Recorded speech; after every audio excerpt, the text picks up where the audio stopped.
Dominant Protector. Credit to the author. 7,451-60. Ang mga pangalan po na nandito ay galing sa mga name generator. Kung meron man pagkakatulad sa mga pangalan ng tao o lugar at pangyayari, ito ay tunay na hindi sinasadya. Hindi mabuting tao ang lalaking yan. Mas mabuti pang huwag mo na siyang kilalanin. Umiling si Terence habang nakangiti. Hindi angkop na ipakilala ang isang taong tulad ni Lingfa sa mga taong nakapaligid sa kanya. Sheena, anong problema? Anong problema?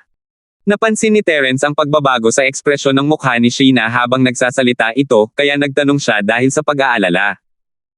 Pinilit ni Sheena na ngumiti at sumagot, wala. Wala. Naisip ko lang na hindi naging mapayapa ang Europa nitong mga nakaraang araw. Anong nangyari sa Europa? Digmaan. Hindi naman talaga alintana ni Terence, hindi naman ganoon kalaki ang lugar ng karaniwang mundo, at walang mga masters doon, paano kung medyo magulo? Si Sheena lang ang nagbanggit nito, kaya ipinaliwanag na lang niya ito sa kanya. Hindi ito digmaan. Ang kasalukuyang sitwasyon sa mundo ay medyo matatag, at walang magaganap na malawakang digmaan. Nang sabihin kong hindi masyadong mapayapa, ang ibig kong sabihin ay isang bagong organisasyon ang lumitaw kamakailan sa Europa. Sinikap ni Sheena na magpakita ng seryosong ekspresyon at sinabing, kami ni Zyrene ay nagdevelop sa Europa kamakailan, at dahil sa paglitaw ng organisasyong ito, pareho kaming naapektuhan. Sa totoo lang, medyo mahirap ito para sa amin. Anong organisasyon? Naapektuhan ba talaga kayong dalawa? Nag-away na ba kayo? Hindi kayo magkapareha.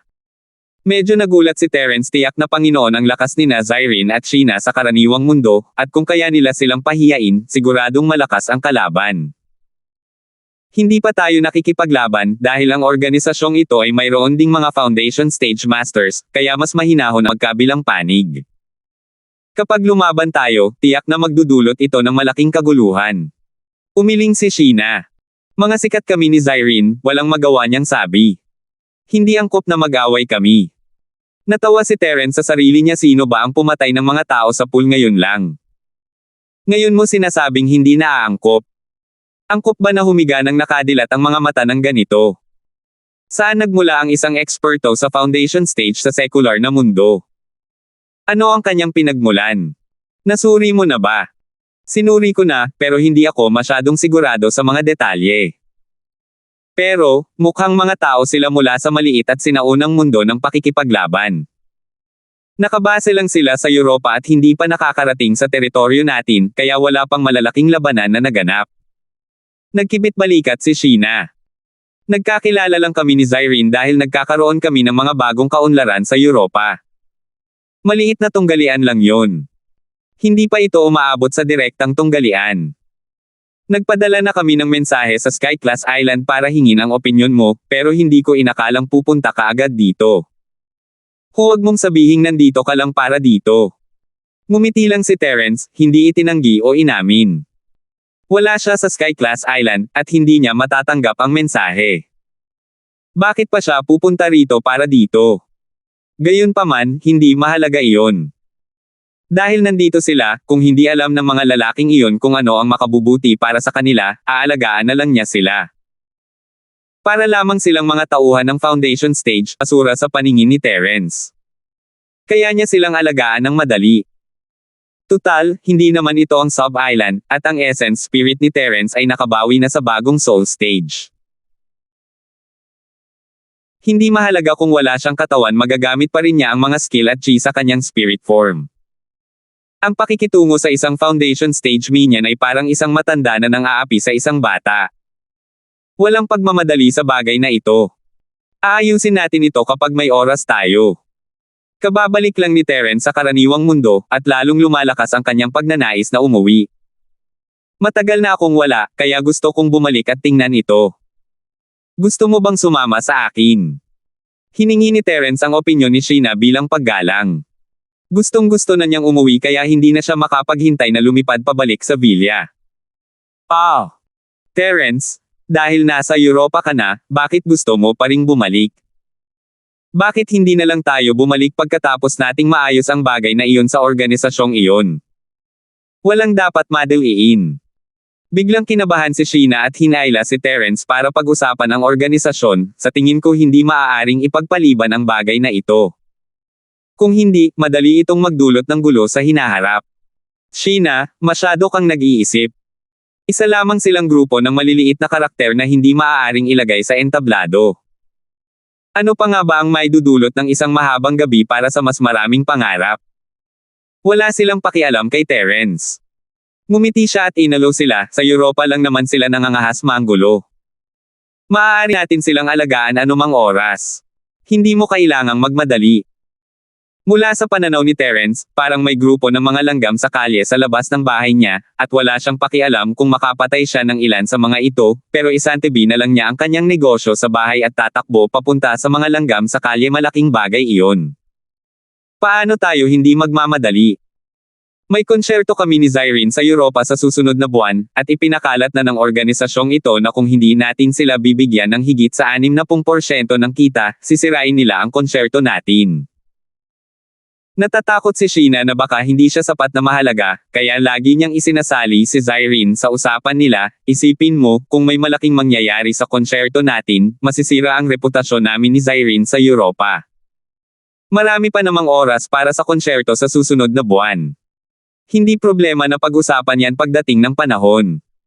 Kapag nandito ako, hindi kita hahayaang matalo. Hindi pa rin alintana ni Terence.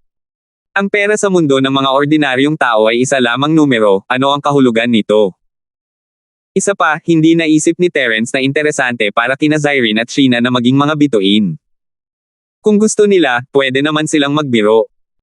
Bakit naman ipagmamalaki ng isang master na sapat ang lakas para gulatin ng isang country care ang kasikatan? Hindi yan pwedeng kalkulahin ng ganito. Nagkalat na sila ng balita, kung hindi tayo magre-react, mababawasan tayo. Hindi sumuko si Sheena at patuloy na kinukulit si Terence, hindi naman kami nagmamadaling bumalik sa Avalonia, paano kung ilang araw na lang? Bihira ka lang bumalik, at ayaw mo man lang kaming tulungan sa ganito kaliit na bagay. Wala ka bang pakialam sa amin ni Zyrene? Sheena, medyo kakaiba ka. Hinihila mo ako papunta sa isang bagong umuusbong na organisasyon. Hindi ka naman ganito dati. Naghihinala si Terence kay Sheena.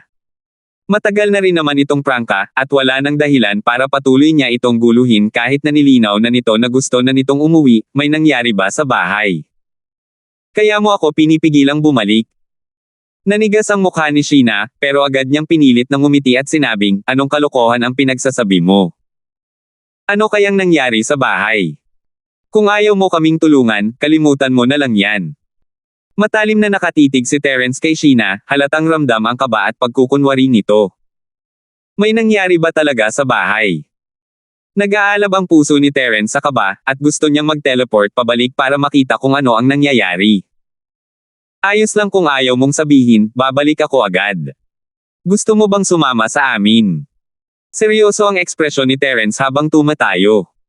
Siguradong makikialam ako sa mga gawain mo, pero hindi ngayon. Sasamahan kita pabalik. Bulong ni Sheena sa sarili, alam niyang hindi na nasisiyahan si Terence. Hindi na siya nang ahas na suwiin ang kagustuhan ni Terence at ang tanging magagawa na lang niya ay ang magpumiglas. Nasa Europa rin si Zyrene, bakit hindi na lang natin siya hintayin na pumunta rito at sabay na tayong pupunta? 7,452. Hindi ako maghihintay. Magkikita rin naman tayo. Walang pagmamadali. Determinado na si Terence na umuwi, wala siya sa mood maghintay. Kung gayon, magpahinga ka muna sandali. Ipapabook ko sa assistant ko ang mga tiket natin sa eroplano. Plano ni Sheena na gamitin ang pagpapabook ng tiket sa eroplano bilang dahilan para tawagan ang iba at magpaliban pa ng kaunti. Halimbawa, kung wala silang direktang biyahe pabalik sa kanilang bansa, kakailanganin nilang lumipat muli ng mga biyahe. Pero ang isang pangungusap ni Terence ay tuluyang sumire sa plano niya, hindi mo na kailangang abalahin ang sarili mo. Babalik kami agad. Inilabas ni Terence ang lumilipad na platito gamit ang sandatang ito, ano ang eroplano. Walang imek si Sheena. Wala na siyang dahilan para bumalik kay Terence. Dalawa na lang ang natitira niyang pagpipilian. Wala nang ibang masabi, syempre sumunod siya. Ang taong iniisip niya araw at gabi ay nasa harap niya mismo, kaya hindi niya maaaring palampasin ang anumang pagkakataon na makasama ito. Sumakay silang dalawa sa flying saucer at inactivate ang cloaking device. Sa isang iglap, nawala sila sa ere. Sa bilis ng flying saucer, hindi magtatagal ay makakabalik na sila sa Avalonia. Gamit ang cloaking device, hindi matukoy ng mga radar ng iba't ibang bansa ang flying saucer, kaya't hindi sila nahirapan. Nandito na ba tayo? Ang bilis talaga ng lumilipad na platito. Ibinaba ni Terence si Sheena mula sa flying saucer at nakita ang pamilyar na villa sa harap niya. Kinakabahan siyang ngumiti, gusto ko pa ring matulog at magpahinga. Hindi ko inaasahan na babalik ako ng ganito kaga. Hindi siya makatulog, at totoong hindi niya inaasahan na magiging ganito kabilis. Iniisip pa rin ni Sheena na maghanap ng pagkakataon para ipaalam sa mga tao rito na babalik na si Terence, ngunit ang villa ay sumulpot sa kanyang harapan bago pa man siya magkaroon ng pagkakataon. Oo, matagal na rin mula noong huli akong bumalik. Mabuti na lang at tila hindi naman gaanong nagbago ang lahat dito. Hindi napigilan ni Terence ang mapabuntong hininga, sabik na siyang umuwi, pero ngayong nakatayo na siya sa harap ng villa, pakiramdam niya ay nakauwi na siya. Hindi man lang ginamit ni Terence ang kanyang pandama sa espiritu, ginamit lamang niya ang kanyang mga mata upang tumingin sa damo at mga puno. Matagal na tayong hindi nakakabalik, hindi angkop na pumasok ng ganito, di ba? Bakit hindi muna tayo pumunta sa mall sa labas para bumili? Hindi nga alam ni Sheena ang pinagsasabi niya. Kailangan pa bang pumunta ni Terence sa mall para bumili ng regalo? Pero wala siyang pagpipilian, hindi niya talaga alam kung paano pigilan si Terence. Nanigas ang puso ni Terence. Ano ba ang nangyayari kay Sheena? Sa may pintuan pa lang, gusto pa rin niya itong hilahin palayo. May nangyari kayang totoo sa bahay. Wala na siyang oras para magsalita pa. Gumalaw ang kanyang anyo at mabilis siyang tumakbo papunta sa harap ng pinto. Napansin niyang hindi nakasara ang pinto at naiwang nakabukas lamang.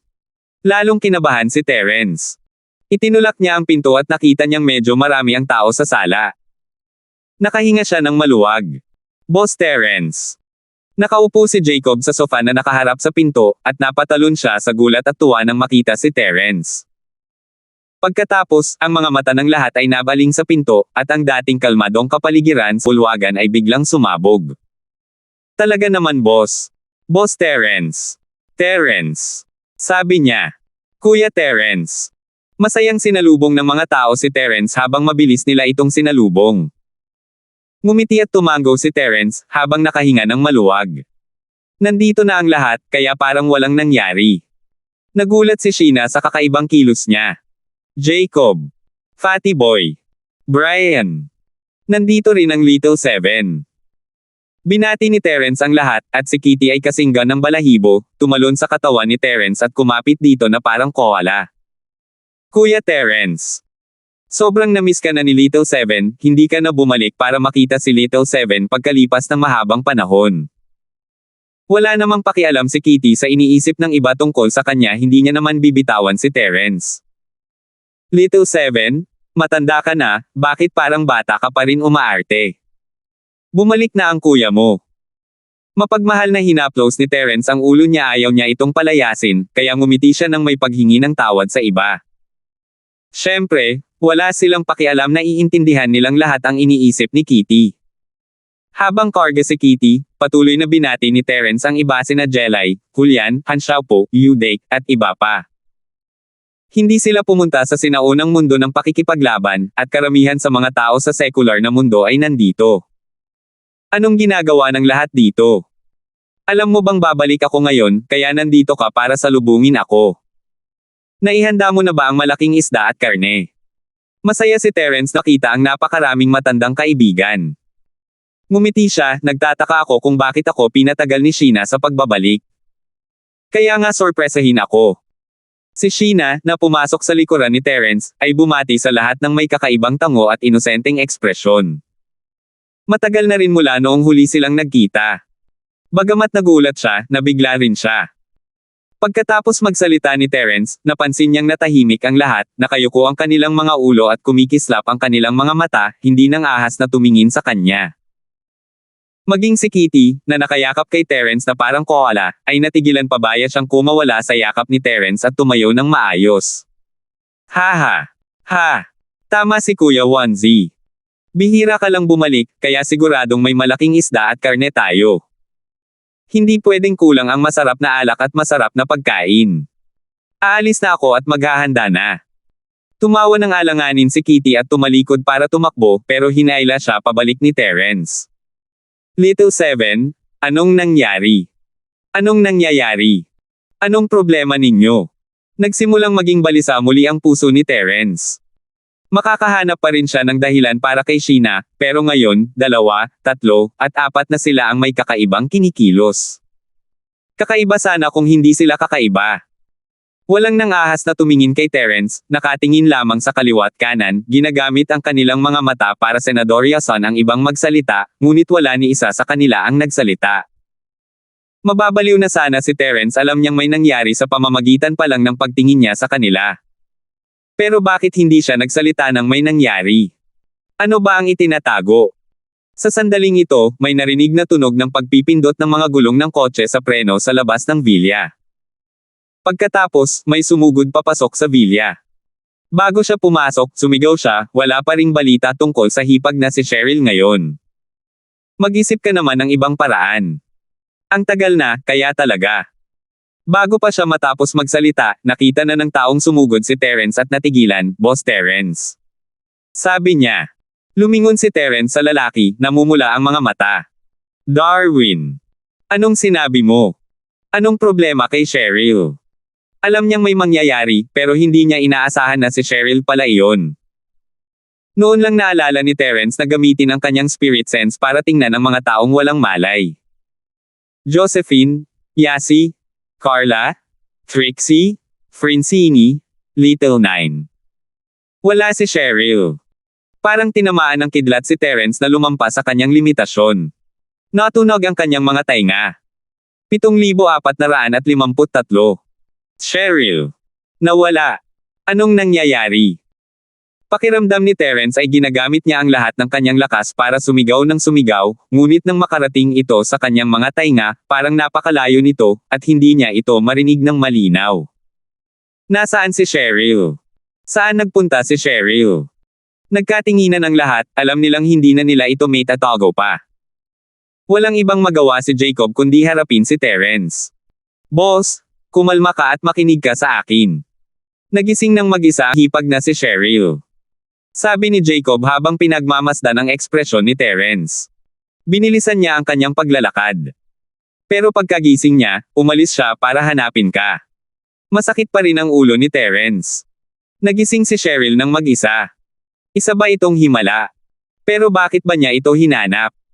Pumunta ba siya sa Sky Class Island? Paano siya nakarating sa Sky Island?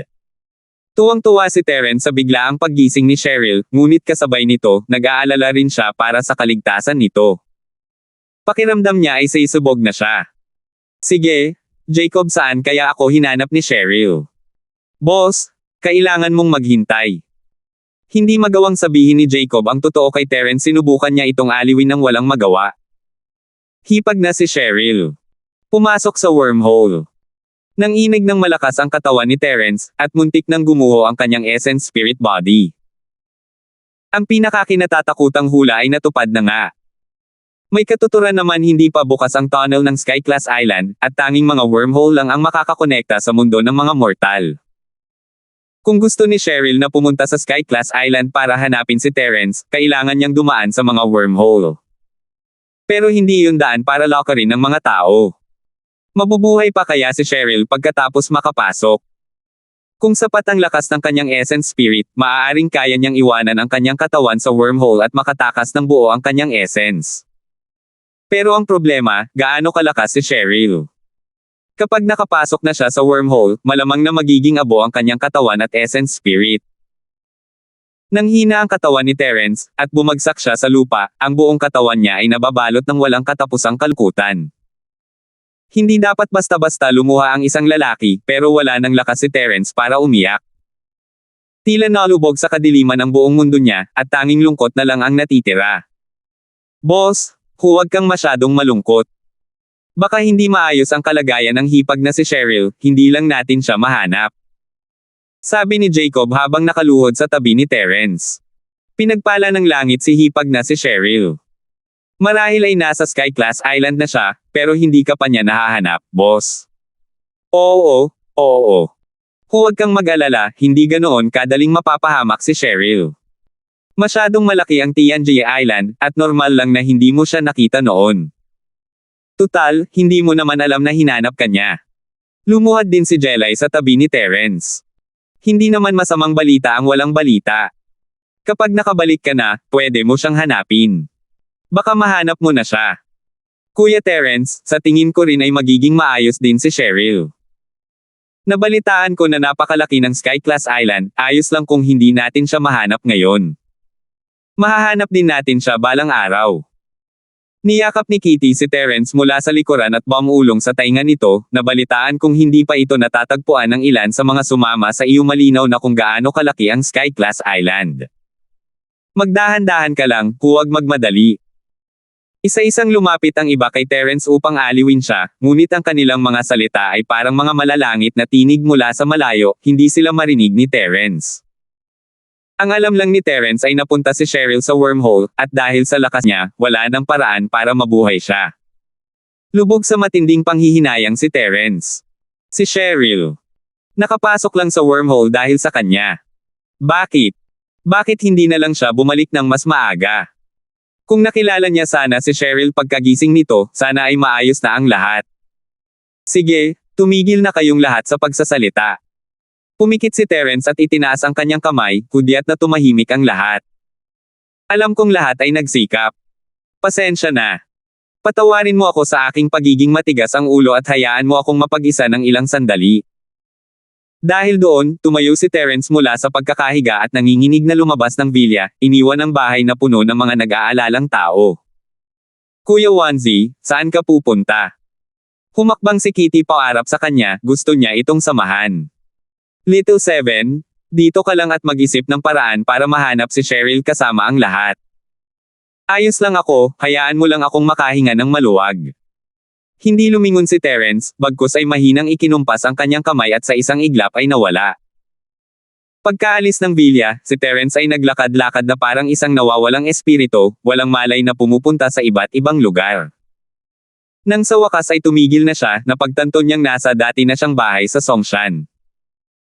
Matapos ang mahabang panahon, napanatili pa rin ang bahay na walang nakatira ang orihinal nitong anyo, at malinis at maayos pa rin ang loob. Halatang madalas itong pinupuntahan ng mga tao para linisin.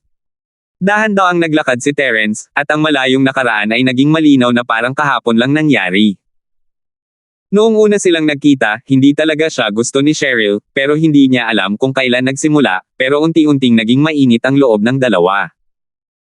Naaalala pa rin niya ang unang araw, nang ilagay ni Cheryl ang mga kamay nito sa baywang niya habang sinasabihan niya itong turuan ng leksyon si Pinliang.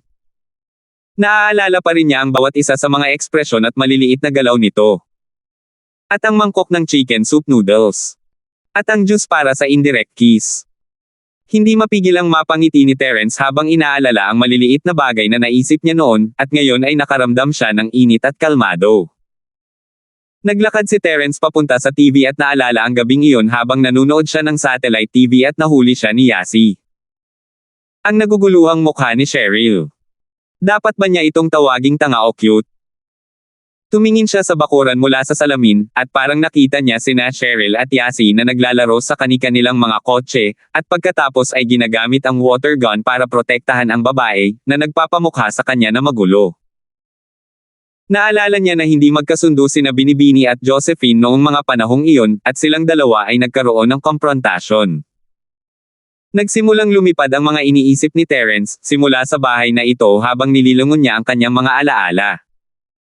Nang siya ay nasugatan, sina Cheryl at Yasi ang nag-alaga sa kanya ng buong lakas. Mga anak sila ng mayayamang pamilya, ngunit nagngingit-ngit sila at namulot ng basura para lang mabuhay si Terence. Kailalim ng ganitong uri ng pagkakaibigan. Kalaunan, magkasama pa nga silang pumunta sa madilim na palasyo. Dahil nilunok ni Cheryl ang Dark Phoenix Spirit Beast at Jin-Aiseng ang Dark Phoenix Bloodline, siya ang naging Palace Master ng madilim na gabing palasyo. Ang pag-amin sa harap ng Dark Palace sa wakas ay opisyal na siyang kasintahan ni Terence. Sa wakas, noong pagbubukas ng Sky-class Island, nawalan siya ng sigla habang pinoprotektahan si Terence at nakoma. Nakatayo si Terence sa tuktok ng hagdan, sinusubukang alalahanin ang lahat tungkol kay Cheryl. Sa kanya lang talaga maiintindihan kung gaano ito kahalaga sa kanya kapag nawala na talaga siya. 7,454. Parang usok ang nakaraan, kahit nasa harap pa niya ito, hindi na niya ito mahagilap. Nang lumingon siya, napagtanto niyang nagbago na ang mundo, at ang mga tao ay nagbago na. Habang sumisikat ang araw at lumulubog ang buwan, kalahating araw at isang gabi nang nakatayo roon si Terence nang hindi man lang gumagalaw. Binalikan niya ang kanyang mga alaala at biglang naramdaman niyang nasa isang panaginip siya. Ano ang dahilan ng pagpunta niya sa Sky-class Island? Pagsasanay. Pagiging mas malakas. Hindi ito ang pangunahin niyang layunin. Ang pinakamahalaga ay gisingin ang mabubuting babaeng ito na nakoma para iligtas siya. Para magising sila, tumakbo siya sa buong Sky-class Island, dumaan sa hindi mabilang na panganib, ngunit lahat ng ito ay nauwi sa wala. Nang magising si Cheryl ng mag-isa, wala si Terence para protektahan siya. Kung gayon, ano ang saysay ng lahat ng kanilang naranasan sa loob ng maraming taon? Sa totoo lang, takot na takot talaga si Terence paano kung may nangyari kay Cheryl pagkagising niya. Paano kung magising si Yasi bukas, at paano kung magising si Josephine kinabukasan, pero wala siya rito? Paano kung may nangyari sa kanila na naghahanap sa kanya tulad ni Cheryl? Pero paano kung nanatili talaga siya? Maaari bang maputol ang mga tao sa Sky-class Island? Matapos ang napakaraming karanasan, marami pa ring mga bagay na hindi pa natatapos. Kaya ba niya talagang talikuran ito? At ang sub-isla? Hindi na ba siya maaaring bumalik? Hindi pa kasama rito ang iba pang mga bagay, ayaw na niya sa kanyang muling itinayong katawan. Wala na bang pakialam sina Yuna, Almira, at ang iba pa? Sakit. Naguguluhan siya. Walang katapusang negatibong enerhiya ang bumalot kay Terence, at saka lamang nawala ang usok sa kanyang puso na parang usok sa langit nang sumikat ang araw sa mga ulap at tumama sa katawan ni Terence. Kung saan may kagustuhan, may paraan. Gawin mo ang kailangan mong gawin. Kailangan niyang protektahan ang mga dapat protektahan. Napakalaki ng mundo, ngunit limitado lamang ang mga taong nais niyang protektahan. Kahit gumuho ang langit at lumubog ang lupa, papasanin niya ang mundo para sa mga mahahalagang taong ito. Walang umalis sa villa. Kahit hindi bumalik si Terence pagkatapos niyang umalis, alam ng lahat na babalik siya. Gaya ng inaasahan, muling lumitaw si Terence sa harap ng lahat, ibang-iba sa lungkot na nararamdaman niya kahapon. Punong-puno siya ng enerhiya. Pasensya na kung napag-alala ko kayong lahat. Nakangiting binati ni Terence ang lahat. Ako na mismo ang bahala kay Cheryl. Hindi ninyo kailangang magtipon-tipon dito, gawin nyo lang ang kailangan nyong gawin. Boss, ayos lang ba kayo? Hindi sigurado si Jacob napakaiba ng kinikilos ni Terence bago at pagkatapos, at alam niya kung gaano kalaking dagok para kay Terence ang magkaproblema kay Cheryl. Ayos lang ako. Sabi ko wala kang dapat ipag-alala. Ikinumpas ni Terence ang kanyang kamay nang nakangiti. Bumalik ako sa pagkakataong ito hindi lamang para bisitahin ang lahat, kundi para bumili rin ng ilang mga gamit. Jacob, matutulungan mo ba ako dyan? Iniabot ni Terence ang listahan ni Dexter kay Jacob, at ipinaalala rito, kailangan mong matapos ito sa lalong madaling panahon. Ako na ang bahala sa iba pang mga bagay, kaya iiwan ko na ito sa iyo. Boss, anong sinasabi mo? Maliit na bagay lang yan, huwag kang mag-alala. Tinapik ni Jacob ang kanyang dibdib habang hawak ang listahan ng pagbili ng maraming bagay ay kasing dali lang ng paglipad ng alikabok. Ngayon sa karaniwang mundo, ang maliit na grupong iniwan ni Terence ay tiyak na isa sa mga nangungunang grupo. Maging ito man ay lakas o kayamanan, sapat na ito upang yanijin ang mundo. Masasabing wala naman talaga silang hindi magagawa sa sekular na mundo. Ang bagong organisasyong iyon sa Europa kung pumunta sila sa China para manggulo, matagal na sana silang nawasak. Sina Zyrene at China ay nakaranas ng ilang gulo, ngunit hindi nila inisip na malaking bagay iyon. Nadama nila na hindi nila kailangang humingi ng tulong, at iyon ang dahilan kung bakit sila masaya. Kung mayroon kang anumang problema na mahirap lutisin, maaari mo akong sabihin. Lulutasin ko ang mga iyon hanggat kaya ko. Tumingin si Terence sa paligid at ngumiti. Bihira kang bumalik, kaya huwag kang maging magalang. Halimbawa, ang bagong organisasyon sa Europa na binanggit ni Sheena ay nasa listahan ng mga problemang dapat lutasin. Magtutuon ako kay Cheryl pagkatapos ko rito. Kahit na lubhang mapanganib ang pumasok sa wormhole, tama ka. Maaaring may pagkakataon si Cheryl na mabuhay. Makikipag-ugnayan ako kay Jenny at hahanapin ng mabuti ang tunnel ng wormhole. Kailangan niyang hanapin si Cheryl kahit baligtarin pa niya ang buong wormhole. Hindi masyadong nagsalita ang iba, nangakong magiging maayos din si Cheryl at mahahanap nila siya. Hindi niya talaga alam ang sasabihin. Hinanap na siya ni Jenny dati, pero wala pa ring balita. Maliban kay Cheryl, ang iba pang mga batang babae na walang malay ay maayos naman. Labis na natarante si Terence nang marinig niya ang balita ng pagkawala ni Cheryl kahapon kaya hindi na niya sila inabala pang tingnan. Dahil maayos naman ang kalagayan niya rito, mabuti pang umakyat na lang siya sa taas para makita sila. Kuya Linford, mukhang hindi naman sila masyadong nagbago. Wala akong makitang senyales na nagigising sila. Hindi ko talaga alam kung bakit biglang nagising si Cheryl. Si Jelay lang ang sumunod kay Terence dahil nag-aalala ang lahat na mag-isa lang si Terence kaya siya pinayagang samahan ito. Kung mahahanap natin si Cheryl at malalaman kung bakit siya gising, baka magising natin ang iba pang magkapatid. Medyo kakaiba nga. Kung walang espesyal na dahilan, malabong bigla siyang magising. Nag-isip sandali si Terence at umiling, siguro exception si Cheryl, pero hindi ang iba. Ano man ang mangyari, hihilingin ko sa iyo na bantayan sila. Kung may iba pang magising, huwag mo silang hayaang umalis. Naiintindihan ko. Ang nangyari kay Cheryl ay ang ating. Hindi alam ni Jelay ang sasabihin, sasaktan ba niya ulit ang puso ni Terence kung magpapatuloy siya. Kalimutan mo na yan, huwag na muna nating pag-usapan si Cheryl. Kakausapin ko sila. Bahagyang ikinumpas ni Terence ang kanyang kamay, at natahimik si Jelay, alam niyang mataktika siyang pinaalis ni Terence. Mas makabubuting iwan na lang si Terence at makipag-usap sa mga babae. Kung gayon, Kuya Linford, bababa muna ako. Tawagan mo kami kung may kailangan ka. Mahinang sabi ni Jelay, at tumango si Terence sa kanya habang nakatalikod.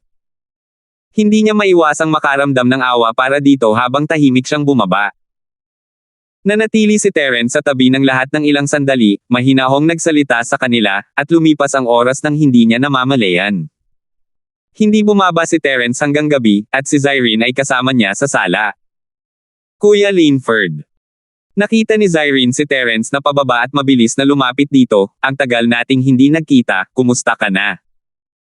Nag-aalala pa rin siya na ang pagkawala ni Cheryl ay magiging isang malaking dagok para kay Terence. Matapos matanggap ang balita ng pagbabalik ni Terence, iniwan ni Zyrene ang lahat at lumipad pabalik mula sa Europa sa pinakamabilis na kanyang makakaya. Gayunpaman, wala siyang flying saucer na magagamit at kinailangan niyang lumipat ng flight papunta, kaya tanghali lang siya nakarating sa villa. Ang tagal nating hindi nagkita, Zyrene. Ayos lang ako. Ngumiti si Terence habang lumalapit sa kanya at niyakap siya ng mahigpit. Siguro mahirap ang biyahe pabalik mula sa Europa, di ba? 7,455. Hindi mahirap sumakay ng eroplano. Hindi ko kailangang tumakbo pabalik ng mag-isa. Nakita ni Zyrene na maayos na ang kalagayan ni Terence at nakahinga ng maluwag, nabalitaan ko sa lahat na pupunta si Kuya Linford sa Europa. Sabay-sabay na tayo sa pagkakataong ito. Siyempre naman. Dahil nakabalik ka na, bakit hindi mo sabihin kay Sheena ang tungkol sa bagong organisasyon sa Europa? Sabi ni Terence habang sinenyasan ang lahat na umupo. Napansin niyang may 2 taong nawawala at casual na nagtanong, wala sina Jacob at Darwin. Boss, sinimulan na nina Jacob at Kuya Darwin ang listahang ibinigay mo sa kanila. Dahil hinahanap na nilang 2 ang mga gamit, dapat ay matapos na ito agad. Iba na ang posisyon ni Jacob sa mundo ng negosyo ngayon, mabilis na paliwanag ni Celestino, makukuha niya ang halos lahat ng mga bagay sa listahan, ngunit may ilang mga mamahaling sangkap na maaaring wala kahit ang mga gobyerno sa mundo. Makukuha mo lang ang mga ito sa Central, at makakatulong si Kuya Darwin sa aspetong ito. Kaya pala ganoon, hayaan na lang natin silang maging abala. Pinag-isipan ito ni Terence at sumang-ayon.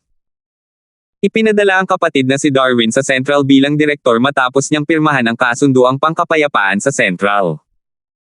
Hindi naman dapat mahirap makakuha ng kahit ano mula sa Central. Bukod pa rito, ang mga bagay na ito ay orihinal na ginamit sa Sub-Island Center, kaya dapat ay may katulad na imbentaryo sa sentro. Zyrene, Sheena, kayong dalawa ang may mas maraming koneksyon sa European organization na iyan. Sabihin mo sa akin kung ano ang alam mo. Noong simula, ang organisasyong iyon ay medyo misteryoso at ginagawa ang mga bagay-bagay sa isang mahinahong paraan. Pagkatapos lamang itong umunlad ay saka lamang namin ito sinimulang bigyang pansin. Ang lakas na ipinakita nila sa ngayon, seryosong sabi ni Zyrene, bukod sa mga lokal na gang sa Europa, mayroon din silang ilang Foundation Stage Masters, at ang pangalan ng organisasyong ito ay Bagong Sagrado. Isang bagong antas ng mga santo. Interesante. Kumurap ang mga mata ni Terence habang ang kanyang mga labi ay kumarba at lumilikha ng isang malamig na ngiti. Noong nakaraan, sinira ko ang Central Saint Domain. Ngayon, isang bagong Saint Domain ang nalikha. Nang marinig ang pangalang ito, imposibleng hindi ito maiugnay sa Central. Bukod dito, ilang eksperto sa yugto ng pagtatatag ng foundation ang biglang lumitaw.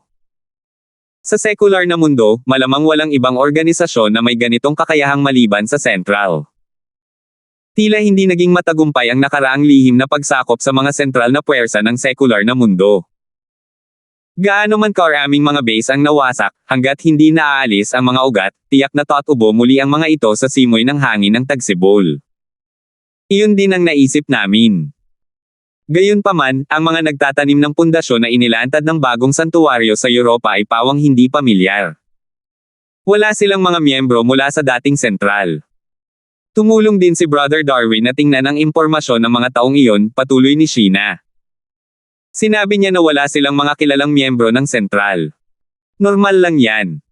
Ang sentro ay magaling sa pagsasanay ng mga tao ng palihim. Si Brother Darwin ay malinaw na isang mata na ipinadala ko, at limitado lang ang aking matutuklasan. Sabi ni Terence habang naaalala ang mga marka ng espiritual na pandaman na iniwan niya noong negosasyon nila ng Central. Kasama si John Feng, hanggat nasa secular na mundo sila, matutukoy nila ang tinatayang lokasyon sa pamamagitan ng pagmamarka ng kamalayang espiritual. Pero pagkaraan ng ilang sandali, napatanto ni Terence na nawala na ang mga marka ng espiritu. Kung hindi lang dahil sa may eksperto sa sentro na nakahanap at tumulong sa pagbure nito, iyon ay dahil sa labis na pinsala ng kanyang sinaunang espiritu noon, na naging dahilan upang mawalan ng bisa ang lahat ng marka ng espiritual na kamalayan dito. Gayunpaman, sa dalawang posibilidad, ang pangalawa ang mas malamang. Tunay nga. Bukod sa ilang pundasyon ng mga stage masters, ang anino ng bagong Holy Region ay nakikita sa mundo ng cultivation ng Europa at sa mataas na antas ng parliament ng ilang mga bansa. Pinaghihinalaan namin na ang bagong Holy Region ay nakontrol na ang halos lahat ng kapangyarihan sa Europa. Dagdag ni Zyrene, para magawa ito, nangangahulugan ito na ang kakayahan ng bagong santuwaryo na makapasok ay lubos na namumukod-tangi. Dapat mayroong mahigpit at malinaw na organisasyon sa likod nito. At walang dodang ang sentro ang pinakaangkop. Mukhang hindi pa sumusuko ang ating matandang kaibigan. Sinusubukan niyang bumangon muli mula sa abo. Malamig na ngumiti si Terence. Kimi, Jerwin, Polong, at John Feng, sino ang nasa likod nito? Nagkataon lang na ang pagkawala ni Cheryl ay nagdulot ng matinding galit, at kaya niya itong ilabas sa mga matandang kaibigan na ito. Siguro lahat sila ay sangkot. Kuya Linford, paano kung hulihin natin silang lahat ng sabay-sabay sa pagkakataong ito? Tuwang-tuwa si Sheena. Noong huling beses na dinukot siya ng Central, pumunta siya sa sanctuary base sa ilalim ng dagat. Sa huli, si Terence ang sumire sa base. Nakakapanabik isipin pa lang. Pumunta lang doon si Terence para iligtas siya. Parang mag-isang iniligtas ng kabalyero ang isang prinsesa na nabihag ng isang masamang dragon. Sa huli, napatay ng kabalyero ang masamang dragon at nailigtas ang prinsesa. Napaka-perpekto nito na para bang isang kwentong engkanto. Mas maganda sana kung makakasali sila dito. Tingnan natin. Siyempre, mas makabubuti kung mahuhuli natin silang lahat ng sabay-sabay.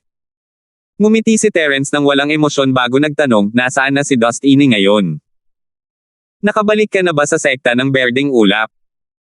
Matapos bumaling si Dustine kay Terence, naiwan siya upang pangalagaan ang mga tao sa secular naman o ito ang pinakamahalagang trahedya niya. Tutal, sapat na ang lakas ni Janfeng para supulan ang buong secular na mundo, at tanging si Dustine lamang ang makakalaban niya. Sa huli, hindi niya nakita si Dustine nang bumalik ito sa pagkakataong ito. Ano kayang iniisip ng lalaking ito? Boss, kakaalis lang ni Dustine ilang araw na ang nakalipas. Sabi niya, pakiramdam niya ay malapit na siyang makalusot at kailangan niyang maghanap ng tahimik na lugar na may masaganang spirit chi para makapag-isa ng ilang araw. Kaya, pumunta siya sa isla sa pagitan ng secular na mundo at ng maliit na Jiangho noong sinaunang panahon. Kung magiging maayos ang lahat, babalik siya agad. Parang pinuno ng lugar na ito si Celestino, alam na alam niya ang kinaroroonan ng lahat. May sagot siya sa tanong ni Terence. Nasa isang liblib na lugar siya para makalusot. Mabuti na lang. Mukhang hindi na sayang ang oras ni Dustine sa panahong ito. Hindi naman masama. Bahagyang tumango si Terence. Iniwan niya kay Dustine ang kumpletong teknik sa martial arts ng paaralan ng Percival at ang sekta ng Snowsword bago siya umalis.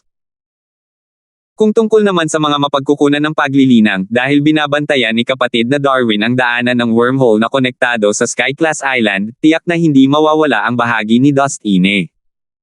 Sulit ang oras at pagsisikap ni Terence sa tagumpay ni Dustine. Dahil may dalubhasa sa entablado ng Xuanzeng, natitiyak ang kaligtasan ng Villa. Boss, bukod kina hipag na si Zyrene at hipag na si Sheena, sino pa ang kailangan mong dalhin sa Europa? Kapag bumalik na si Dustine mula sa kanyang tagumpay, gusto mo bang hanapin kanya para humingi ng tulong? Kinakalkula ni Celestino kung ilang tao ang kailangan niyang ipadala para lipulin ang bagong santuwaryo ng Europa, pero dahil nandito si Boss Terence, mukhang wala nang magagawa ang iba. Hindi muna sa ngayon. Kailangan ng proteksyon ang Villa. Kapag bumalik si Dustine, hayaan mo siyang manatili rito. Napaisip si Terence at umiling, alam niyo naman na hindi ako kayang tapatan ng ilang piraso sa gitna. Wala man lang pakialam si Terence sa mga foundation level master sa panlabas na anyo. Ang tanging maituturing na banta ay si Janfeng.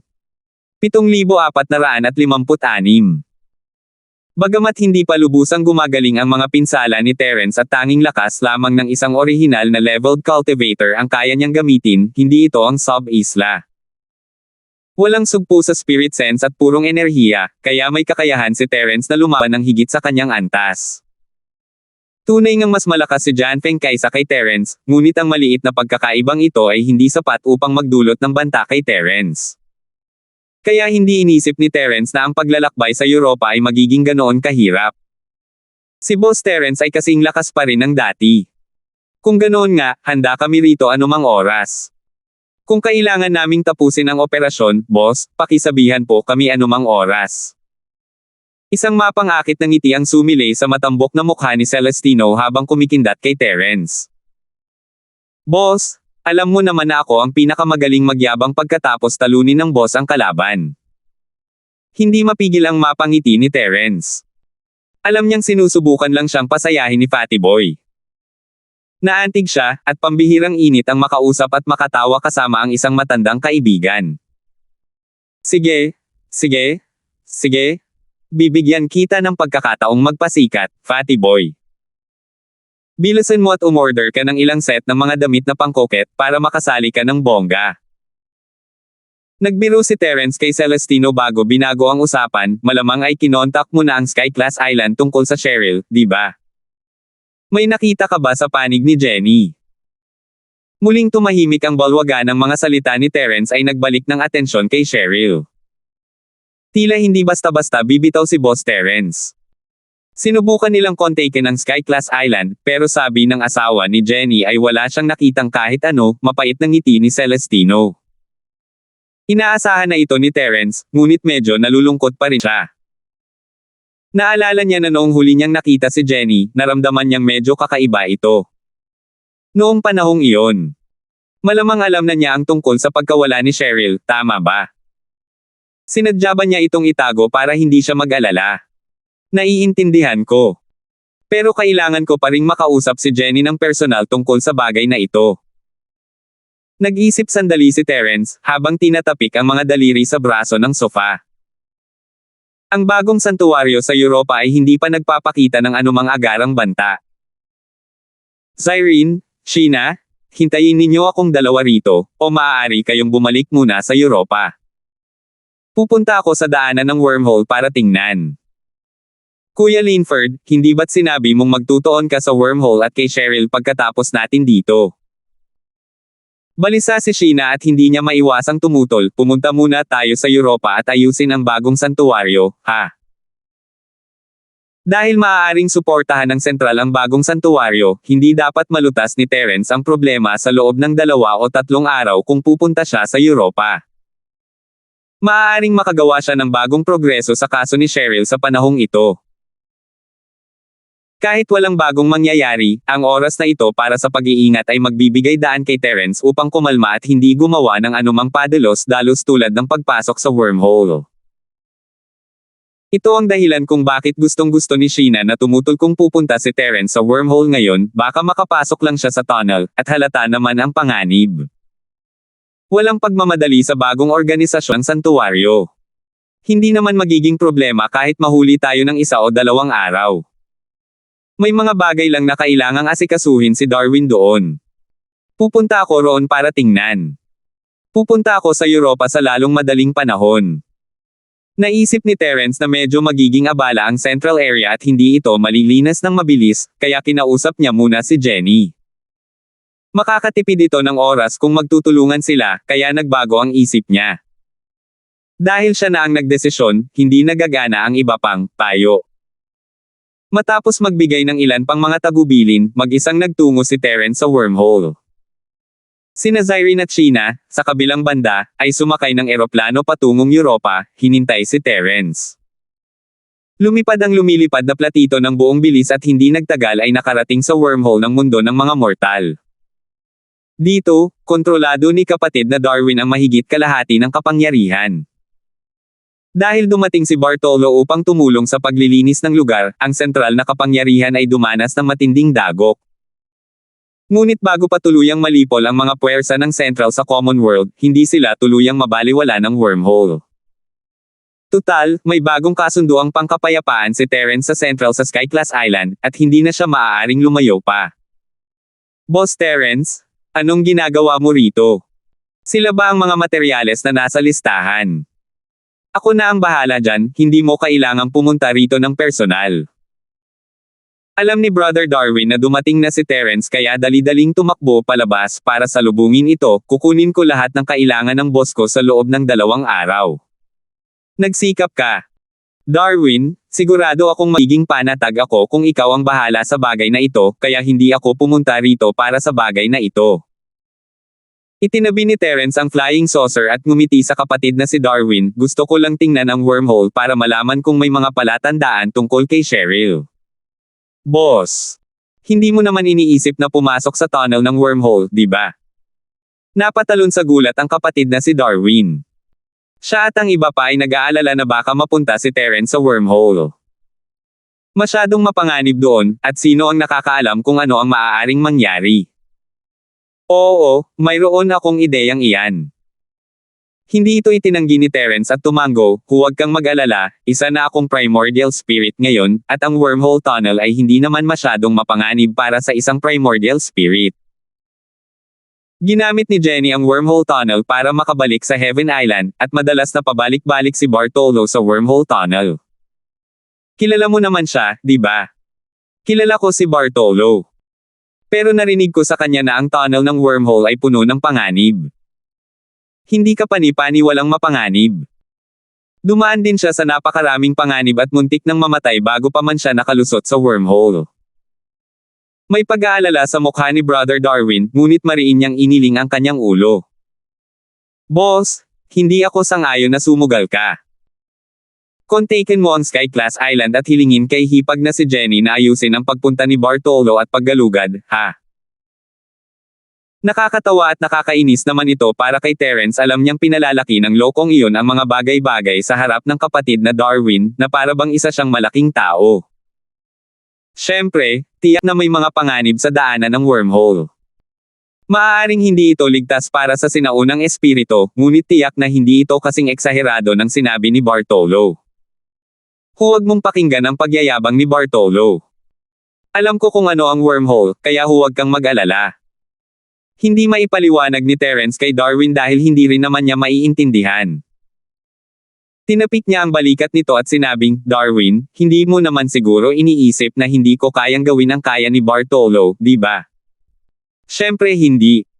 Mas malakas si Boss kaysa kay Bartolo, siguradong mas magaling siya kaysa kay Bartolo. Agad na umiling si Brother Darwin na parang tambol, ngunit medyo nag-aalala pa rin ang kanyang ekspresyon. Pero ang kakayahan ni Boss, isang bihasang mandaragat, at isang grandmaster ng martial arts sa lupa na mabuhay sa dagat ay hindi masusukat sa lakas ng pakikipaglaban, tama ba? Sa madaling salita, si Bartolo ang mandaragat, at ang wormhole ay ang karagatan. Si Terence ay isang land grandmaster, at kahit na kaya niyang lumaban, maaaring hindi siya makaligtas ng kasing husay ni Bartolo sa wormhole. 7,457. Muntik nang matawa si Terence. Hindi niya inaasahan na ganito pala kagaling magsalita si Darwin bro. Sa kasamaang palad, nakapagdesisyon na siya. Kahit ano pa ang sabihin ni Darwin bro, hindi niya ito babaguhin. Sige, hindi mo na kailangang sabihin pa. Mas alam ko kaysa sa iyo kung makakaligtas ako sa wormhole. Ayaw nang mag-aksaya pa ng oras ni Terence kay Darwin at dumiretso sa pasukan ng wormhole, kailangan kong pumunta sa wormhole para tingnan ito ngayon. Huwag kang mag-alala at gawin mo na ang kailangan mong gawin. Sinundan ng kapatid na si Darwin si Terence na may mapait na mukha. Alam niyang hindi niya makukumbansi si Terence at wala na siyang magagawa. Dapat malaman ng lahat ng tao sa villa ang pagdating ni Terence. Kung maraming tao ang hindi kayang kumbansihin si Boss Terence, wala nang paraan para magawa niya ito ng mag-isa. Boss, kung gusto mong pumasok sa tunnel ng wormhole, paano ako, Darwin, magkakaroon pa rin ng mood na gumawa ng kahit ano. Maaari lang akong maghintay sa pasukan ng tunnel at maghintay sa balita mo. Kung hindi, kung magtatanong ang iba at hindi ko alam ang sitwasyon, hindi ba ako magwawatak-watek sa kanila? Kung ano ang gusto mo. Huwag mo na lang ipagpaliban ang mga bagay-bagay. Wala talagang pakialam si Terence tungkol doon. Tutal, may gagawa naman ng trabaho pagkatapos ibigay ng kapatid na si Darwin ang utos. Hindi naman niya kailangang gawin ang lahat ng mag-isa. Sa pasukan ng wormhole, hindi na nag-aksaya ng oras si Terence at patakbong pumasok, hindi man lang binigyan ng pagkakataon ang kapatid na si Darwin na pigilan siya. Pagpasok sa tunnel, ang essence spirit ni Terence ay agad na naging essence spirit. Ang ilan sa mga spatial turbulence at iba pang panganib ay agad na dumaan ng walang anumang pagtutol. Hindi man lang naapektuhan si Terence. Gaya ng inaasahan, ang kaligtasan ng isang kaluluwang nasa asensya na papasok sa wormhole ay lubos na garantisadong magaganap. Bago pa makagalaw si Terence, isang di nakikitang puwersa ang nagdala sa espiritu pasulong. Ang liwanag sa pasukan ay humina at naglaho habang lumalayo ang distansya. Alam ni Terence na kung wala siyang pakialam at susundin na lang ang kapangyarihan ng wormhole, lalabas siya mula sa kabilang panig, ang sikretong base sa Sky-class Island, kung saan naroon sina Jenny at Bartolo. Hindi ito ang pangunahing dahilan ni Terence sa pagpasok sa wormhole, gusto niyang makita kung may naiwan bang bakas si Cheryl. Kaya pagkatapos gumalaw ng ilang sandali ang espiritu, kumawala si Terence mula sa puwersa ng tunnel at nagsimulang maglibot. Sa lakas ni Cheryl, mapapatay siya sa pinakamaikling panahon kung papasok siya sa wormhole, kaya nagpa siya si Terence na hanapin muna ang secular na mundo. Siyempre, ang huling resulta ay natural na wala. Wala. Maaaring magandang balita ito. Magiging nakababahala kung may makita silang anumang mga palatandaan. Patuloy na nagteorya si Terence na kung nakaligtas si Cheryl sa unang pag-atake, siya ay nadala ng enerhiya ng lagusan. Imposibleng makawala si Cheryl sa kapangyarihang mag-teleport ng wormhole kapag wala siya sa kanyang Yuan Shen state at mahina pa. Matapos ang walang saysay na paghahanap ni Terence sa lugar, sinundan niya muli ang tunnel, gumala at naggalugad na parang isang nawawalang multo, nagtatagal sa kakaibang portal na ito. Sa huli, isang bagay ang nakumpirma ni Terence. Kung pupunta lang siya rito dala ang bago niyang katawan, malamang ilang beses na siyang nasa panganib. Ang tsansa na mabuhay ay wala pang isa sa bawat libo. Mula rito, ang tsansa ni Cheryl na mabuhay ay malamang na mas mababa sa 100,000. Gayunpaman, ayaw pa ring sumuko ni Terence sa pagkakataong ito. Patuloy siyang naghanap sa paligid ng wormhole hanggang sa lumitaw ang liwanag ng isa pang labasan sa di kalayuan. Nakarating na sila sa Sky Class Island. Inalis ni Terence ang kanyang pagkadismaya at bumalik sa kanyang Yuan spirit form. Tumingin siya pabalik sa kakaibang wormhole tunnel at bumaantong hininga bago umalis. Terence kuya. Matagal nang napansin ni Jenny ang kaguluhan sa lagusan ng wormhole at naghihintay sa labasan kasama si Bartolo. Wala siyang natanggap na balita mula sa kapatid na si Darwin, kaya hindi niya alam na si Terence pala iyon. Noong una, pinanghahawakan pa rin ni Jenny ang posibilidad na biglang lilito ang matagal nang nawawalang si Cheryl, ngunit hindi niya inakalang si Terence pala iyon. Pagkatapos ng hiyawan, sumugod na si Jenny at niyakap ng mahigpit si Terence. Terence? Bro? Bakit ka nandito? Natagpuan mo na ba ang Blue Sky Valley? Naayos mo na ba ang katawan mo? Masayang niyakap ni Jenny si Terence. Hindi niya tinanong kung paano nakalabas si Terence sa wormhole kundi itinanong niya ang lahat ng mga tanong na mahalaga sa kanya. Oo, natagpuan ko ang Azure Sky Valley, at tinulungan ako ng aking Panginoong si Legio na gawing tableta ang lilang ambon na makasalaan ng lotes. Nagawa ko ng muli ang aking katawan, at nasa kalagitnaan ako ng muling paglilinang. Gumanda ang pakiramdam ni Terence habang niyayakap niya ang dalaga. Jenny, kumusta ka nitong mga nakaraang araw? May nangyari ba? Habang nag-uusap ang dalawa, nagliwanag ang mga mata ni Bartolo habang nakatitig kay Terence. Hindi pa ganoon kalakas ang aura ni Terence, kaya naman naging interesado si Bartolo matapos marinig na matagumpay na naayos ni Terence ang kanyang katawan. Nag-recultivate ulit si Terence, kaya mahina na siya ngayon. Mukha nga siyang baguhan. Kung bigla niyang atakihin si Terence, malaki kaya ang tsansa niyang magtagumpay.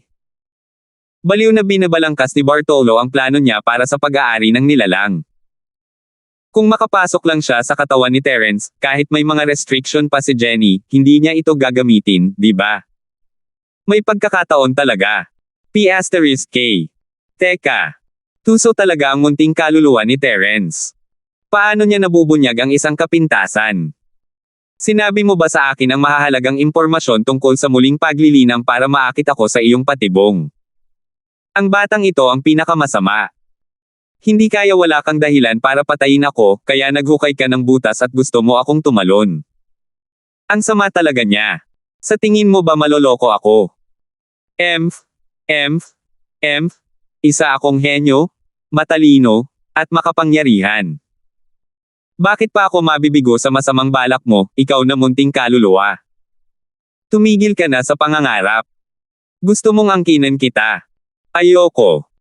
Kahit magkunwari kang malapit ka ng mamatay at malapit ka ng huminga, hindi ako magpapaloko. Sa halip, ililigtas kita ng buong puso. Tingnan natin kung ano pang mga panlilinlang ang magagawa mo. Bata. Wala ka pa ring karanasan para makipaglaban sa akin. Tiningnan ni Bartolo si Terence na parang nakita na niya ang lahat. Ipinagmamalaki niya ang sarili, iniisip na nanalo siya sa lihim na labanan laban kay Terence. Malapit na ang araw na makakatakas siya sa kontrol ni Terence. Hindi man lang napansin ni Terence si Bartolo, hinahanap niya si Cheryl bago lumabas ng lagusan, at ang tanging nasa isip niya ay si Jenny. Sasabihin niya rito ang tungkol kay Cheryl, kaya wala siyang oras para kay Bartolo. Tanging isang multo lamang ang makakaalam na sa ganong kaikling panahon, si Bartolo, ang drama queen, ay nakapagdagdag ng napakaraming eksena para sa kanyang sarili at nakaranas pa ng ganito kagandang paglalakbay sa isipan. 7,458. Tama, Terence. Bro, bakit ka lumabas sa wormhole? Maaari kayang ang labasan ng Azure Sky Secluded Valley ang papunta sa wormhole na ito. Yamakap si Jenny sa mga bisig ni Terence ng ilang sandali bago naalala na lumabas pala si Terence mula sa wormhole. Nagulat at naguluhan siya, iniisip kung si Cheryl ba ay pumunta sa Azure Sky Valley sa pamamagitan ng hindi kilalang daanang ito. Hindi, galing ako sa secular na mundo para sa usapin ni Cheryl. Bahagyang umiling si Terence, at dumilim ang mukha. Jenny, may balita ka ba tungkol kay Cheryl?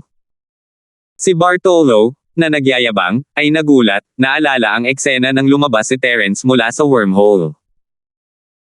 Si Terence, ang maliit na B** star, ay kayang pumunta at umalis kung kailan niya gusto sa wormhole, kaya ano pa ang silbi ng lolong ito? Hindi nakakapagtaka na gustong magayos ng patibong ang batang ito para harapin ako. May katuturan ito. Kaya plano ni Terence na patayin ang tusong kuneho at itago ang magandang pana kapag wala na ang ibon, hindi niya ako kailangan, kaya handa na niya akong sipain palayo. Pakiramdam ni Bawang ay perpekto ang kanyang pangangatwiran. Kung siya ay nasa secular na mundo, isa siyang sikat na detective sa buong mundo. Boss Terence? Tio Terence. Nandito ang batang si Bartolo para magbigay pugay. Nang maisip ang balak pumatay ni Terence, hindi na nakatiis si Bartolo. Mabilis siyang ngumiti ng nakakaloko at lumapit, sinabihan tayo ni Darwin bro na mag-ingat kay Cheryl. Nanlaki ang mga mata ni Terence, umaapaw ang kanyang intensyong pumatay. Tita, may lakas ng loob ka bang sabihin ulit yan? Nang inig ang buong katawan ni Bartolo, saka lang niya napagtanto kung gaano siya kabastos. Magalang na tawag kay Terence, pero ano nga ba ang tiyahin ni Cheryl? Kamatayan ba ang hinahanap mo? Hindi, mali ako. Ang tinutukoy ko ay ang hipag ni Cheryl. Sinabihan tayo ng kapatid na si Darwin na hanapin siya, at daan-daang beses na akong naglalakad pabalik-balik sa wormhole para dito. Gustong umiyak ni Bartolo ngunit wala siyang maiyak. Mabilis niyang ipinahayag ang kanyang katapatan at kasipagan. Bagamat walang nakitang bakas ng hipag ang mababang taong ito, naniniwala ang mababang taong ito na pagpapalain siya ng langit at tiyak na magiging maayos siya. Patuloy kong hahanapin ang hipag sa hinaharap. Sige, alam kong nagsikap ka. Tumabi ka lang. Ikinumpas ni Terence ang kanyang kamay, pinaalis si Bartolo, na malapit nang sumuko sa kanya. Humarap siya kay Jenny. Jenny, totoo ang sinabi ni Bartolo, di ba? Manam. Totoo ngang hindi lumabas si Ate Cheryl mula rito, at maraming beses na hinanap ni Bartolo ang pasilyo, pero wala siyang nakita. Malungkot ang ekspresyon ni Jenny. Yumuko siya at marahang sinabi, Terence bro, pasensya na. Walang silbi si Jenny, hindi niya matutulungan si Cheryl ate. Anong pinagsasabi mo? Anong kinalaman mo dito? Tinapik ni Terence ang kanyang nakayukong ulo at ngumiti. Jenny, napakahusay mo na. Kahit hindi ka lumabas mula sa labasang ito, hindi ibig sabihin na hindi ka na makakaalis mula sa ibang lugar.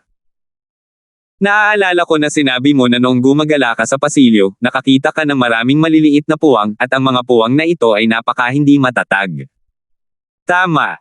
Lumabas na si Jenny mula sa bitek na ito dati, at marahil ay ganoon din ang ginawa ng kapatid ni Cheryl.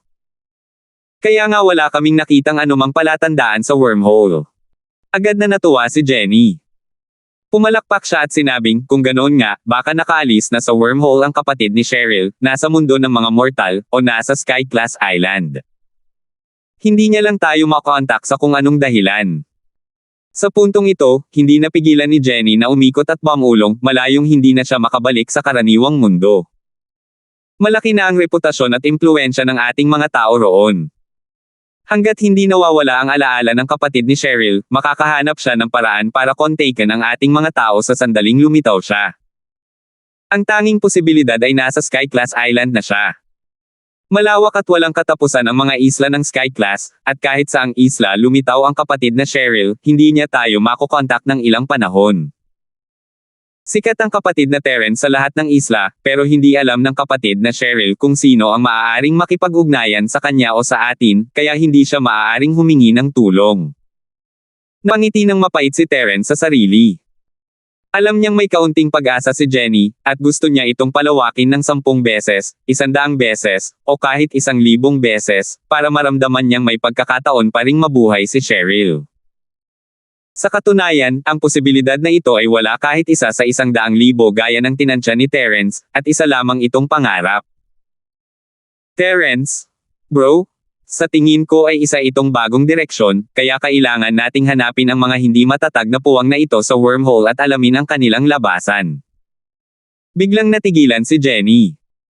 Inangat niya ang kanyang ulo at sinabi sa seryosong tono, hanggat makakahanap tayo ng labasan na ganyan, baka mahanap natin kung nasaan ang kapatid ni Cheryl. Manam. Jenny, napakamakatwira ng iyong pagsusuri. Sa tingin ko rin ay magandang direksyon ito para sa investigasyon. Tumango si Terence. Hindi siya basta-basta sumuko, kahit isa lang sa 100,000 pagkakataon ang mayroon. Marahil ay may lilito na himala. Kaya humarap siya kay Bartolo. Bartolo, kailangan kitang abalahin sa paghahanap ng mga hindi matatag na puwang sa wormhole.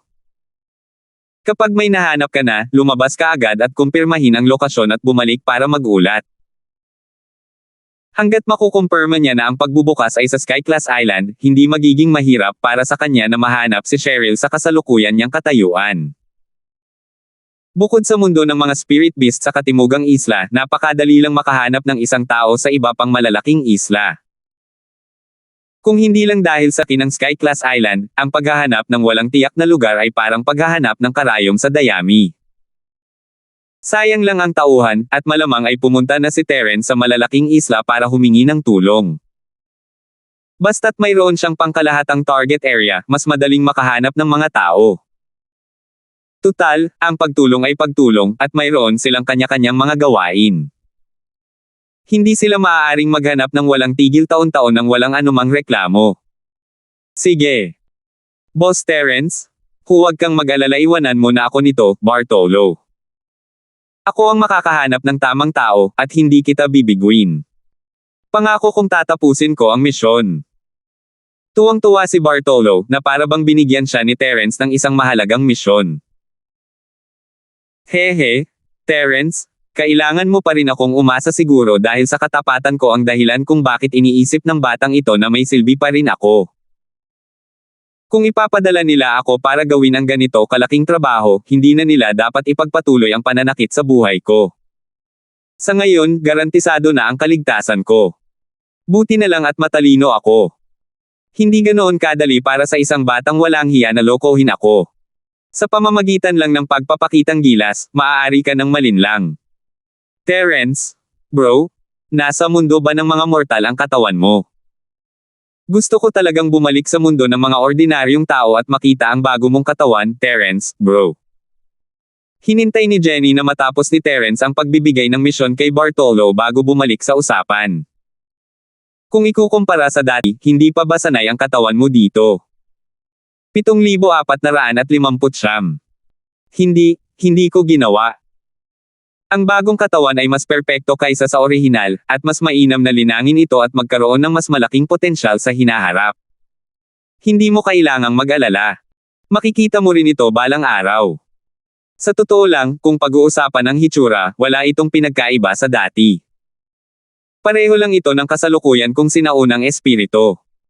Hindi sinabi ni Terence sa kanya na nasa sub-island siya mahaba ang kwento, at hindi na niya kailangang magpaliwanag. Jenny, iiwan ko na sa iyo ang Skyclass Island. Sabihin mo agad sa akin kung mayroon kang balita tungkol kay Cheryl. May kailangan pa akong asikasuhin sa secular na mundo, kaya kailangan kong bumalik agad. Sige. Huwag kang mag-alala, Terence, gagawin ko ang lahat para mahanap si Cheryl, at sasabihin ko sa iyo kapag nahanap ko na siya. Ayaw ni Jenny na makita siyang umalis, hindi madali para sa kanila ang magkita, at kinailangan nilang umalis pagkatapos lamang ng ilang salita. Pero alam niyang abala si Terence, kaya ayaw niya itong istorbohin. Terence, bro, umalis ka na. Kung tapos ka na sa secular na mundo at wala nang iba pa, halika at kausapin mo si Jenny. Mabuti. Huwag kang mag-alala, Jenny. Tiyak na hahanapin kita kapag may oras ako. Napangiti ng mapait si Terence. Sino ba naman ang hindi gugustuhing makasama ang isang taong mahalaga sa kanya? Sa totoo lang, maraming beses na siyang wala ng ibang pagpipilian. Dahil doon, inabot ni Terence si Jenny at niyakap ng mahigpit, sabay bulong sa tainga nito, aalis na ako, mag-ingat ka. Nabigo si Bartolo, paano niya nakakalimutan na si Terence ay lumabas mula sa wormhole. Ito ay malinaw na isang bagay na magagawa lamang sa sinaunang estado ng espiritu. Nakakatawa na naisip ko palang angkina ng katawan niya ngayon lang. Ngayong naisip nila ito, hindi nila napigil ang pagpawisan ng malamig. Mabuti na lang at hindi talaga sila kumilos, kung hindi ay patay na sana sila. Tuso talaga si Terence, sinasabi niyang matagumpay na naayos ang katawan niya at nabawasan ng husto ang lakas niya.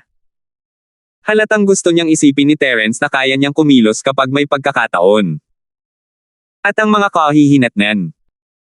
Ano pa kaya ang maaaring kahihinatnan kung susubukan niyang angkinan ng isang sinaunang espiritu? Natatakot ako na papatayin ako ni Jenny nang walang pag-aalinlangan. Hay, itong mapangalunyang mag-asawa, hindi sila mabubuting tao. Mabuti na lang at matalino ako, banal, at napakatalino. Hindi ako nagpaloko sa mga panlilinlang nila. Tiyak na magtuturo siya sa kanila ng leksyon sa hinaharap. Nagngingit-ngit sa galit si Bartolo at nagdagdag ng mga eksena para sa kanyang sarili. Natapos na ni Terence ang pagpapalam kay Jenny at pumasok na sa wormhole, bumalik sa sekular na mundo. Habang pabalik, sinubukan ni Terence na hanapin ang mga puwang na iyon, ngunit wala siyang nakita. Kahit ang labasan sa Sky-class Island ay wala rin. Sinira ng lubusan ni Bartolo ang lahat ang labasan sa gitna ay tuluyang nawasak, wala ni isang siwang ang natira. Hindi alam ni Terence kung dapat ba siyang matuwa o malungkot. Mabubuhay pa sana si Cheryl kung mayroon pa ring maliit na puwang. Pagkabalik sa labasan ng karaniwang mundo, muling lumitaw si Terence at nakita ang kapatid na si Darwin na tumatakbo sa labasan na parang langgam sa mainit na kawali. Tuwang-tuwa siyang makita si Terence. "Boss, sa wakas nakabalik ka na. May nahanap ka ba?" Talagang nag-aalala na ngayon ang kapatid na si Darwin. Wala nang balita tungkol kay Terence pagpasok niya, at hindi niya alam kung kanino niya ito kakausapin. Alam ng Villa ang sitwasyon ni Terence, at walang saysay na makipag-usap sa kanila.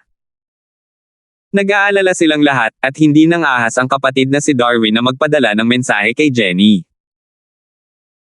Hindi pa kasama rito kung mag-aalala si Jenny pagkatapos matanggap ang mensahe, sino ang mag-aakala kung ano ang mangyayari kung si Bartolo ay ipadala sa wormhole para tumulong. Halimbawa, paano kung si Bartolo ay may masasamang iniisip?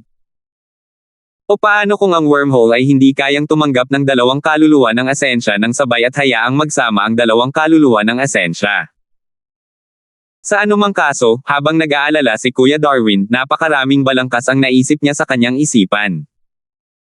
Magagamit pa niya ang mga ito sa pagsulat ng isang nobelang thriller kahit wala siyang magawa. Wala akong nakita. Pinuntahan ko si Jenny. Dumilim ang mukha ni Terence, at hindi niya maiwasang malungkot. Umiling siya at bumantong hininga, wala pa ring balita tungkol kay Cheryl, ngunit may iminungkahi si Jenny na mas maaasahang posibilidad. Anong posibilidad? Lumiwanag ang mga mata ng kapatid na si Darwin, minamahal niya si Cheryl gaya ng ibang tao. Tutal, pumasok si Cheryl sa wormhole sa pamamagitan ng pasukan na kanyang binabantayan. Kung itutuloy niya ang bagay na ito nang hindi makatwiran, siya ang mananagot. Marami na akong nakitang maliliit na bitek sa espasyo sa tunnel ng wormhole dati. Maikling ipinaliwanag ni Terence ang mga haka-haka ni Jenny, at tumango ang kapatid na si Darwin habang nakikinig, ang kanyang ekspresyon ay naging nasasabik. "Boss, ang bait naman ni Hipag Jenny. Sa tingin ko ay napakataas ng posibilidad na ito. Kailangan nating tingnan kung mahahanap ni Bartolo ang spatial rift."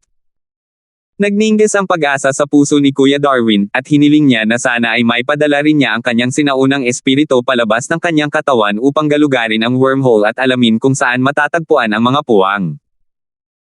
Tumango si Terence at hindi nagsalita, ngunit iniisip niya na marahil ay dapat niyang ibalik ang kanyang katawan mula sa sub-isla at maglakad muli sa wormhole sa kanyang katawan. Iyon lang ang tanging paraan para malaman niya ng tumpak kung ano ang nangyari kay Cheryl at kung saan ito nagpunta. Sa kasamaang palad, ang sub-isla ay walang koneksyon sa sekular na mundo, kaya tanging mga sinaunang espiritu lamang ang maaaring magpakita. Halos imposibleng maibalik ang katawan. Teka. Baka pwede akong sumubok ng ibang paraan. Pero hindi pa ako sigurado. Kinurot ni Terence ang kanyang baba at nagsimulang mag-isip.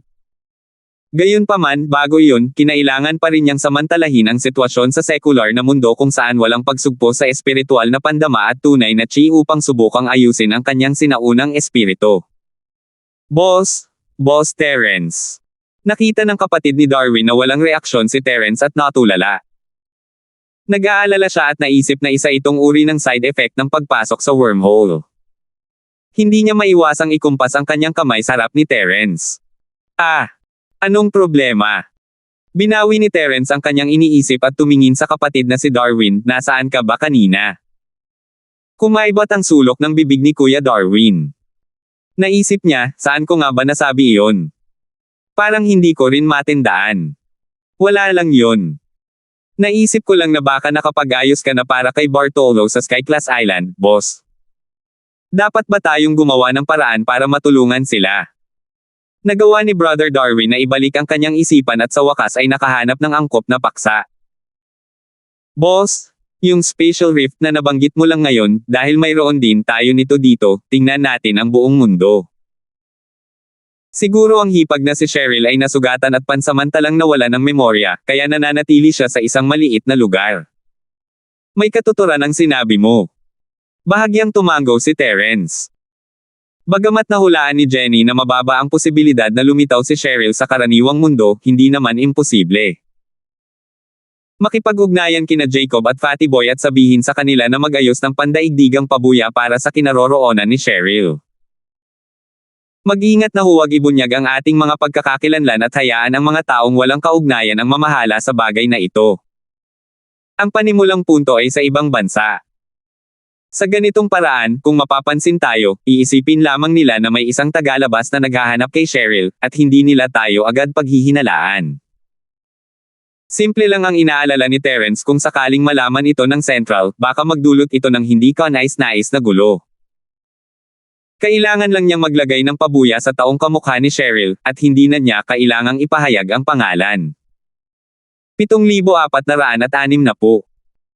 Kung tama ang hula niya, dapat sana ay bumalik na si Cheryl sa mundo ng mga mortal nang hindi nakikipag-ugnayan kahit kanino dahil nawalan siya ng memorya.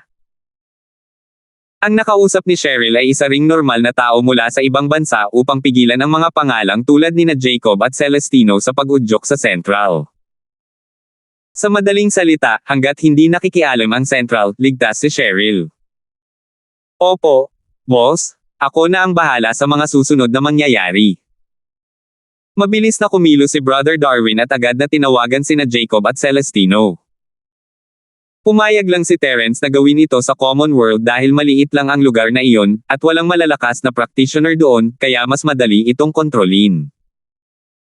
Dahil kasama si Terence at ang mga taong nakapaligid sa kanya, hindi kalabisan na sabihin na ang isang salita lang mula sa kanila ay kayang baligtarin ang mundo.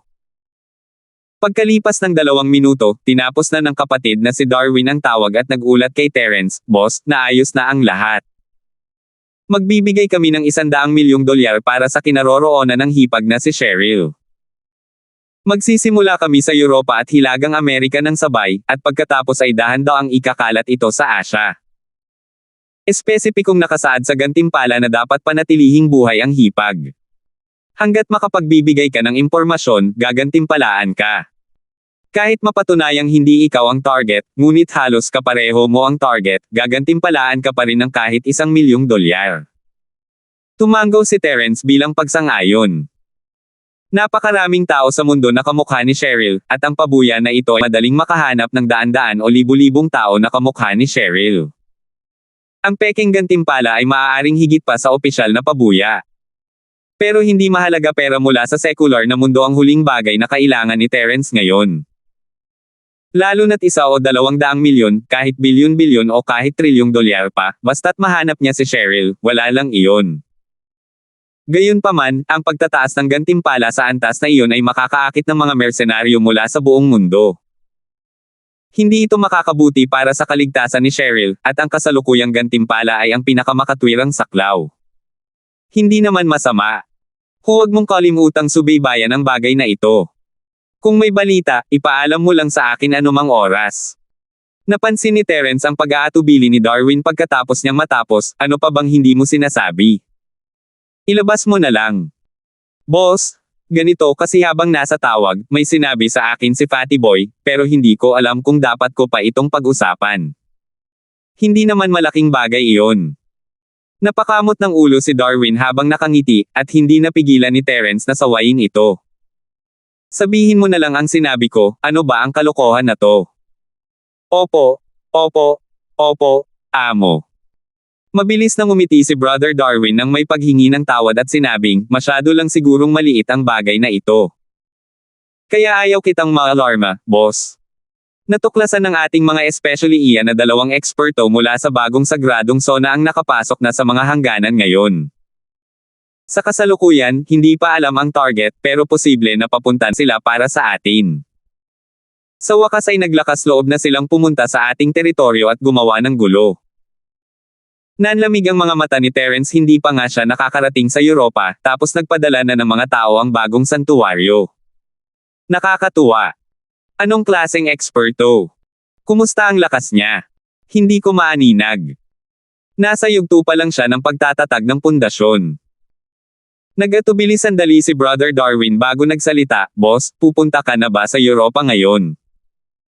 Nakapunta na sina Hipag Zyrene at Hipag Sheena. Dahil nangahas ang bagong organisasyon ng santuwaryo na magpadala ng mga tao roon, maaaring may sitwasyon sa Europa. Kumunat ang noo ni Terence.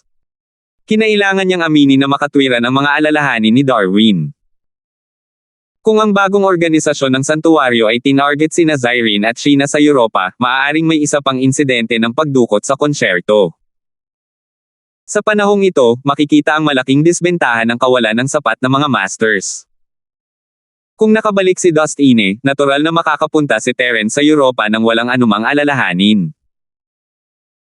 Dahil namamahala ang isang makapangyarihang grupo ng mga tauhan sa entablado ng Xuanzeng, ang bagong organisasyon ng santuwaryo ay hindi magiging banta hanggat hindi personal na darating si Jianfeng. May balita ba tungkol kay Dustine? May balita. Kakapadala lang ng mensahe ang mga gwardya sa teleportation point ng secular na mundo kamakailan lang na nagsasabing nakalusot na si Dustine at matagumpay na nakaabante. Kasalukuyan siyang pabalik pero natatakot ako na ang bilis niya ay hindi maihahambing sa 2 eksperto mula sa bagong organisasyon ng santuwaryo. Nag-isip sandali si Brother Darwin at inalo, boss, hindi mo kailangang mag-alala. Marami tayong tao rito. Walang saysay na pumunta rito ang mga ordinaryong tagapagtanggol ng Foundation. Bukod pa rito, si Dustine ay lumabas na mula sa pag-iisa at babalik din sa lalong madaling panahon. Boss, dapat ka munang pumunta sa Europa. Nag-iisa lang ang 2 hipag doon at nangangailangan ng mas maraming pangangalaga. Casual na sagot ni Terence, ngunit pakiramdam niya ay may mali. Magpapadala lang ba ang bagong organisasyon ng santuwaryo ng 2 tagapagtambak ng pundasyon para magdulot ng gulo sa bansa? Hindi naman siya ganoon katanga, di ba? Hindi ba nila alam na sina Jacob at Celestino, Fatty Boy, na karaniwang namamahala sa negosyo at hindi nakikialam sa paglilinang, ay nasa foundation stage na? Ang tunay na kalakasan sa pakikipaglaban ay sina Julian, Brian, Kitty, at ang iba pa 2 foundation level masters. Ang paghamon sa kanila ay parang pagpapakamatay. O, maaari kayang ang lakas ng 2 bagong miyembro ng santuwaryo na ito, na hindi kayang makita ng mga mata, ay lampas pa sa yugto ng pagtatatag ng pundasyon. Mas mabuting bumalik na lang ako at tingnan ito. Iiwan ko na ito sa iyo kung may balita mula sa Skyclass Island, ipaalam mo lang sa akin. Makipag-ugnayan ka lang. Pinag-isipan ito ni Terence at nagpas siyang bumalik muna. Hindi naman magtatagal. Nawala agad si Terence sa harap ni Darwin pagkasagot niya. Isang lumilipad na platito ang lumitaw sa ere at agad na nawala. Pagkaalis ni Terence, nakarating agad sa kanilang destinasyon ang 2 Panginoon mula sa bagong organisasyon ng santuwaryo. Hindi ang Villa Base ang iniisip ni na Terence at Darwin bro, kundi ang Mystico na Investigation Bureau, ang Practitioner Management Association. Sino ang namamahala dito? Isang buhay na tao. Ang nagsasalita ay isang matangkad na puting lalaki na may blonde na buhok at asul na mga mata. Payat siya, maitim ang mga mata, at matigas ang ekspresyon, ngunit matatas siya sa wikang Chino. Ang isa pa ay isang babaeng Asyano na mukhang nasa kalagitnaan ng kanyang mga 30s. Karaniwan lang ang kanyang hitsura, at ang kanyang ekspresyon ay katulad ng sa puting lalaki. Dahil hindi siya nagsasalita, hindi alam kung saang bansa siya nagmula. Gayunpaman, ang kanyang ugali ay tila galing sa Korea. Sino ka? Alam mo ba kung saan ang lugar na ito? Isang magsasaka mula sa samahan ng mga nagsasaka sa may pintuan ang nakakita na silang dalawa ay may masamang balak at malamig na nagsabi, "Umalis kayo, mga walang kaugnayan sa inyo. Hindi ito ang lugar para kumilos kayo ng kasuklam-suklam. Ikaw ba ang namamahala sa samahan ng pamamahala ng mga nagtatanim?" Malamig na sumulyap ang puting lalaki sa magsasaka at sumimangot. "Mukhang hindi. Isang napakahinang basura ang nang-ahas na tumalon sa harap ko." Pagkatapos niyang magsalita, sumugod siya gamit ang palad niya. Ito ay isang magaan at casual na palad. Tila mabagal at walang kapangyarihan, ngunit hindi ito naiwasan ng tagapagsaka. Natatakot lamang siyang panoorin ang unti-unting paglaki ng puting palad sa kanyang mga pupil at pagkatapos ay tumatak sa kanyang dibdib. Patuloy na naririnig ang tunog ng pagkabali ng mga buto. Nanlaki ang mga mata ng magsasaka at lumipad paatras ang kanyang katawan. Kasabay nito, dumura siya ng isang subo ng dugo. Kasabay ng isang malakas na kalabog, bumangga ang tagapagsaka sa dingding ng bulwagan, na lumikha ng isang malaking bunganga. Ang baluti sa kanyang katawan, simula sa kanyang dibdib, ay tuluyang nabasag. Salamat po at sinamahan ninyo ako. Ingat lagi mga master.